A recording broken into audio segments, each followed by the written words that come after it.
কৌস্তবের কাছে সরাসরি চলে যাব। কৌস্তব, খুব স্বাভাবিক যে দীর্ঘদিন ধরেই আমরা দেখতে পাচ্ছিলাম যে দলের সঙ্গে একটা দূরত্ব বা একটা অনেকগুলো জায়গায় ঠিক দলের সঙ্গে ব্যাটে বলে এক হচ্ছে না, এবং এই যে ন্যায়যাত্রা, সেই ন্যায়যাত্রাতেও তোমাকে দেখা যায়নি, যেখানে রাহুল গান্ধী বেশ কয়েকটা দিন রাজ্যে কাটিয়ে গেছেন। কিন্তু প্রশ্ন হচ্ছে, কোন লোকসভা নির্বাচনের মুখে দলত্যাগ, এটা তো খুব স্বাভাবিকভাবেই 2+2 = 4 করা হচ্ছে এই টাইমিংটা নিয়ে।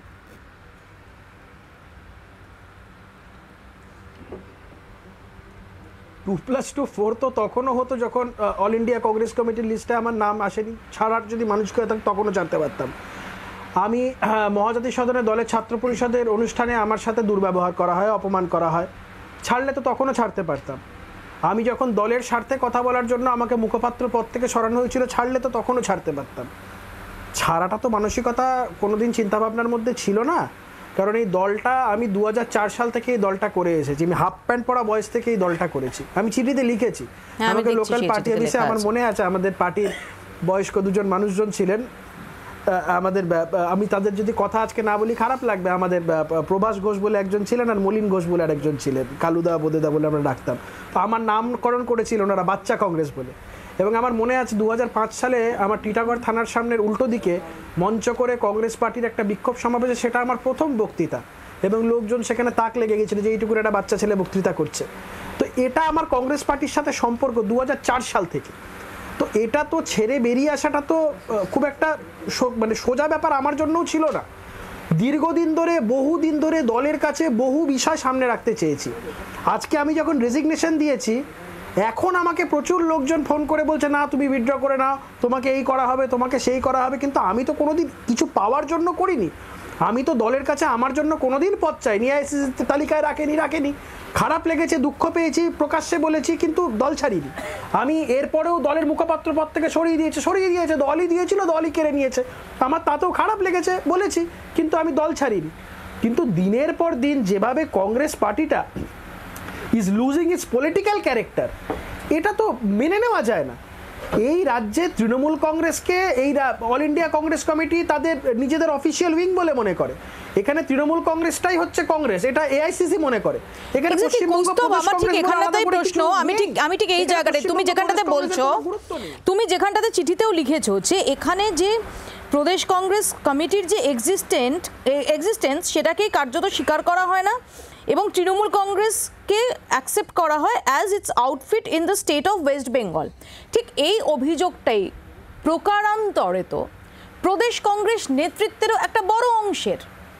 অধীর রঞ্জন চৌধুরীর যে অবস্থান আর জয়রাম রমেশের যে অবস্থান আমরা দেখেছি জোট প্রসঙ্গে, দুটো সম্পূর্ণ ভিন্ন। অর্থাৎ সেইভাবে যদি দেখি যে তোমার যে ভাবনাটা এবং প্রদেশ কংগ্রেস নেতৃত্বের যে ভাবনাটা, সেটা দুটো অপোজিট অবস্থানে নয়, তাহলেও কেন দল ছাড়তে হলো?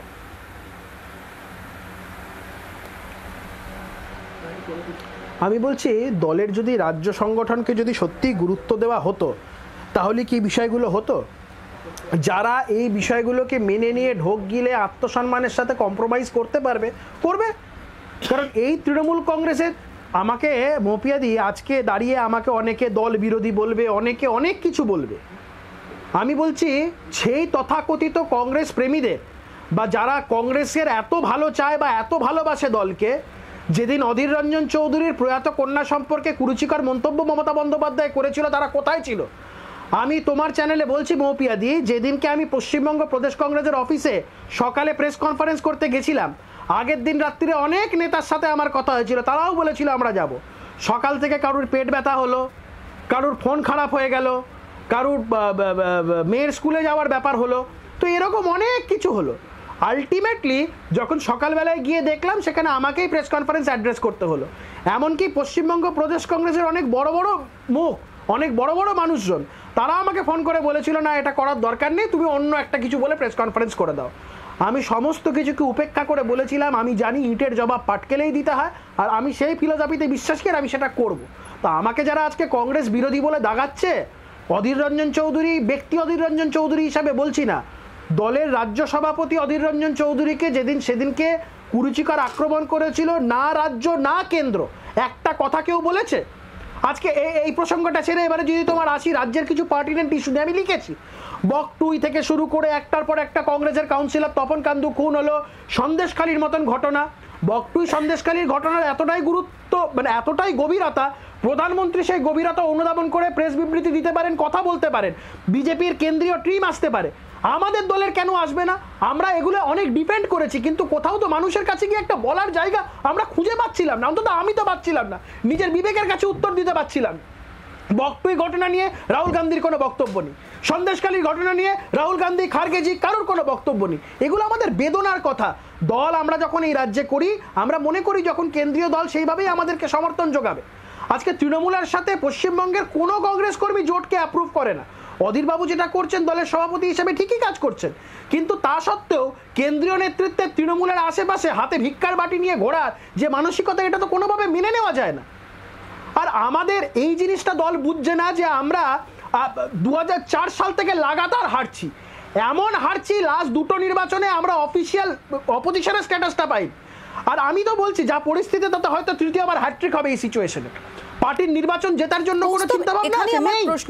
এখানে আমার প্রশ্নটা কৌস্তব তোমার কাছে, যে যেখানে তুমি বলছো যে যদি সেটা হতো, কৌস্তব তোমার যে অবস্থানটা, তোমার যে আক্ষেপ, সেই আক্ষেপটাই মোর অর লেস প্রদেশ কংগ্রেস নেতৃত্বেরও, তাহলে আজকে তোমার ইস্তফা নিয়ে কেন আমরা দেখতে পাচ্ছি যে প্রদেশ কংগ্রেসের একাধিক নেতা বা মুখপাত্র তাদের তরফ থেকে কটাক্ষ উড়ে আসছে?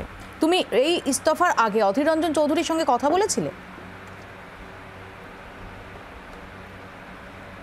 আমি বহুবার রিচ আউট করার চেষ্টা করেছি দলের নেতৃত্বকে, বহুবার আমার যা অভাব অভিযোগের কথা জানিয়েছি, কিন্তু আলটিমেটলি বিষয়গুলোতে কেউ কর্ণপাত করেনি। আমি যখন আজকে রেজিগনেশন দিয়েছি, আজকে বহু লোক ফোন করেছে, দিল্লিরও বেশ কিছু লোকজন ফোন করেছে, আমাকে বোঝানোর চেষ্টা করেছে, আমাকে দলে অমুক জায়গা দেওয়া হবে, অমুক তমুক এসব বোঝানোর চেষ্টা করেছে, কিন্তু কম্প্রোমাইজ করাটা তো আমার ক্যারেক্টার নয়, আমি তো পারবো না কম্প্রোমাইজ করতে।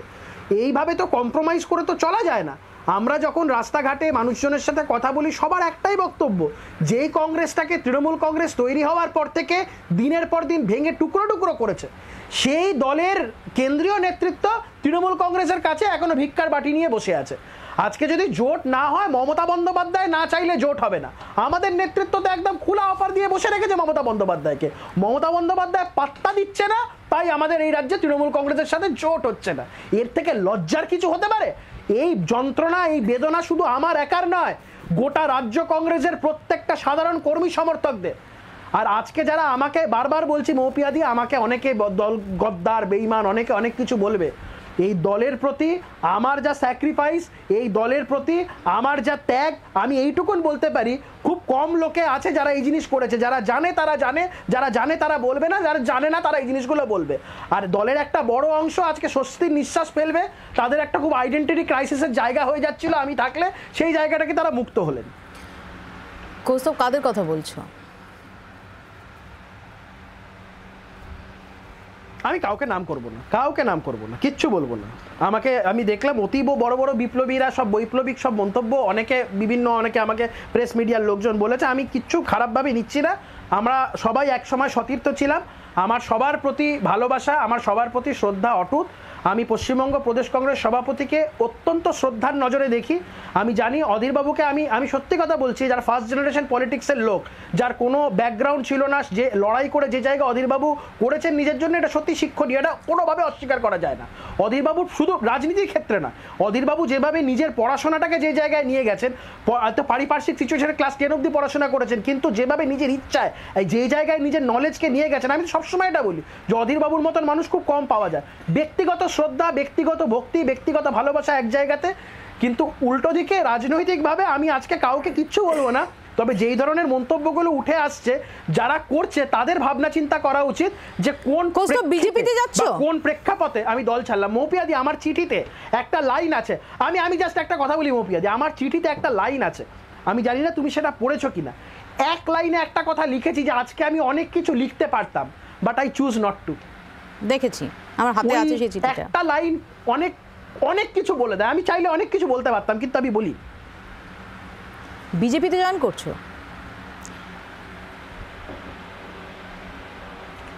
সেটা তো আমি আমার রাজনৈতিক ভবিষ্যৎ আমি সবাইকে বলেছি 24 ঘন্টা থেকে 48 ঘন্টা। মোপিয়াদি, এই যে তোমাকে আমি একটা কথা বলছি রাজ্যের দলের পক্ষে, আমাকে দলের মধ্যে এমন কোণঠাসা করে রাখা হয়েছিল, আমি কোনো প্রোগ্রামে, যদি কোনো পার্টির প্রোগ্রামে যেখানে যাচ্ছি, আমাকে ধরো কোনো ব্লক প্রেসিডেন্ট বা টাউন প্রেসিডেন্ট ভুল করে ডেকে ফেললো, তাদের পদ চলে যাচ্ছে। আমাকে কোনো জেলা প্রেসিডেন্ট কোনো প্রোগ্রামের জন্য যদি বলছে, ফোন করে বলছে কৌস্তব তোমাকে আসতে হবে, পর মুহূর্তে একদিন পরে ফোন করে বলছে না না তোমাকে আসতে হবে না। দিনের পর দিন এই অপমান আমার সাথে হয়েছে। এটা কারা করেছে? এর নেপথ্যে কারা? এই যে তুমি যেটা বললে যে অধীর রঞ্জন চৌধুরীর সম্পর্কে একটি মন্তব্য, সেই মন্তব্যের তুমি প্রতিবাদ করায় তোমাকে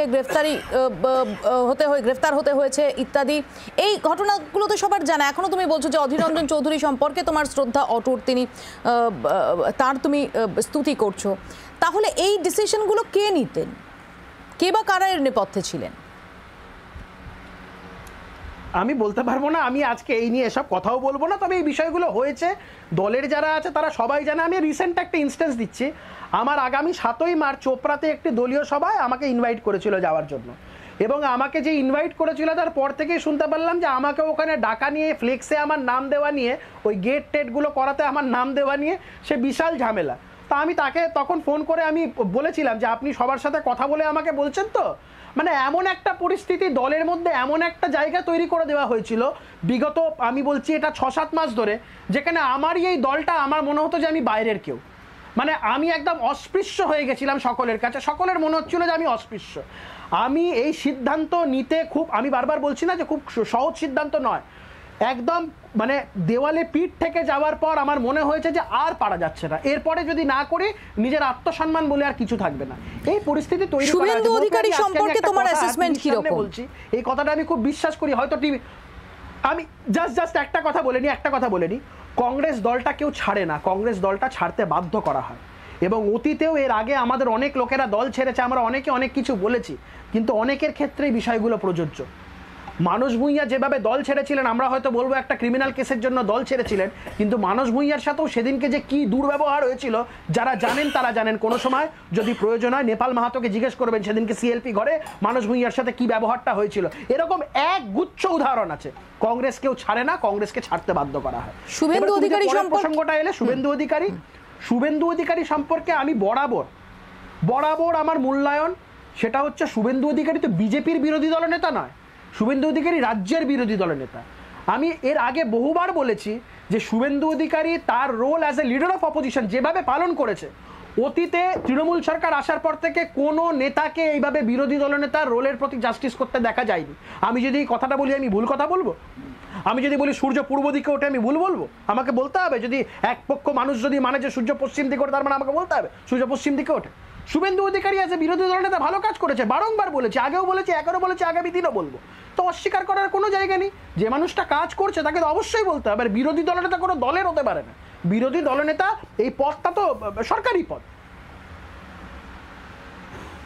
তার মানে 24 থেকে 48 ঘন্টার মধ্যে আমরা জানতে পারছি যে এরপর কৌস্তব বাগচি কি করবেন, কি হতে চলেছে তার রাজনৈতিক ভবিষ্যৎ।